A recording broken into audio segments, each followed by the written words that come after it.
Royal camera action.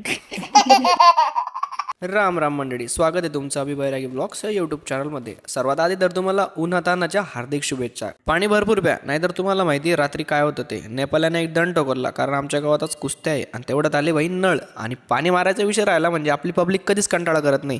सर्वांनी पटापट पाणी वगैरे मारून घेतलं झाडाला. तेवढा ते 2 नमुने आले. 60 मध्ये 2 चष्मे घेतले वाटते त्यांनी. आज परत आपल्याला जायचं होतं शेतामध्ये मोरिंगा पावडर बनवण्यासाठी शेवगाचे पत्ते आणायला. मग आता तिकडे गेलोच आहेत, तर तिकडे पेरू पण आहेत, चिंचा पण आहेत. ते तुम्हाला दिसेलच हळूहळू व्लॉगमध्ये. तर सर्वात आधी परमेश्वर म्हणजे आमचा बाप्पू याला घेतलं आणि शेतात आलो. इकडे येऊन मस्त शेवगाचे पत्ते वगैरे तोडून घेतले आणि ऊन लागत होतं, कारण तुम्हाला माहितीच आहे 1:30 वाजेचं ऊन कसं तुफान असणार आहे. मग आलो पेरूच्या बागेत. इकडे खूप शोधलं पण काहीच भेटलं नाही. एक पण भेटला नाही. एक भेटला तो पण कच्चा होता. म्हटलं आता आलोय तर बवणी करावी लागेल. मग अख्खं शिवार फिरून झाल्यानंतर चिंचेकडे आलो. खाली जेवढ्या चिंचा पडल्या होत्या तेवढ्या उचलून घेतल्या. बाप्पाला म्हटलं आता चल घरी येऊन ते सामान ठेवलं नाही ठेवलं तेवढं दुसरं काम लागणार. शेतात जाऊन शेण घेऊन ये म्हणे. मग आपल्या नेपाळला घेतलं आणि लगेच शेतात जाऊन शेण पण घेऊन आलो, कारण गवऱ्या तापायच्या आहेत. आणि ज्या दिवशी मंदिरावर नाही गेलो ना, त्या दिवशी मंदिराकडेच काहीतरी काम निघतं. आणि आज पण शेण घ्यायला तिकडेच गेलो. येताना बाप्पांना सॉरी बोललो, गणपती बाप्पांचे पाय पडले, घरी आलो आणि आजचा ब्लॉग इथेच संपवला.